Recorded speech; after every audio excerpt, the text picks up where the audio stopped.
Canada কখনো যুক্তরাজ্যের অঙ্গরাজ্য হবে না, ট্রুডো।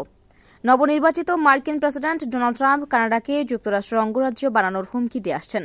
ট্রাম্প বলেছেন, অর্থনৈতিক চাপ সৃষ্টি করে কানাডাকে একীভূত হতে বাধ্য করবেন। ট্রাম্পের এমন বক্তব্যের প্রতিবাদ জানিয়েছেন কানাডার প্রধানমন্ত্রী জাস্টিন ট্রুডো। কানাডা কখনো যুক্তরাষ্ট্রের অংশ হবে না জানিয়ে তিনি বলেন, যুক্তরাষ্ট্র এবং কানাডা একে অপরকে সবচেয়ে বড় বাণিজ্যিক ও নিরাপত্তা সহযোগী। এতে দুই দেশের কর্মী ও সমাজ উপকৃত হচ্ছে। কানাডা কখনো যুক্তরাষ্ট্রের অংশ হবে না। গত বছরের নভেম্বরে অনুষ্ঠিত মার্কিন প্রেসিডেন্ট নির্বাচনে জেতেন ট্রাম্প। এরপরই কানাডিয়ান প্রধানমন্ত্রীকে গভর্নর ট্রুডো এবং কানাডাকে যুক্তরাষ্ট্রের 51তম অঙ্গরাজ্য হিসেবে অভিহিত করেন তিনি। এছাড়া কানাডার পণ্যের উপর শুল্ক আরোপ করবেন বলেও জানান। ক্ষমতা নেওয়ার আগেই ট্রাম্পের এমন আচরণে ক্ষুব্ধ অনেকেই। গত সোমবার ট্রুডো প্রধানমন্ত্রী পদ থেকে পদত্যাগ করেন।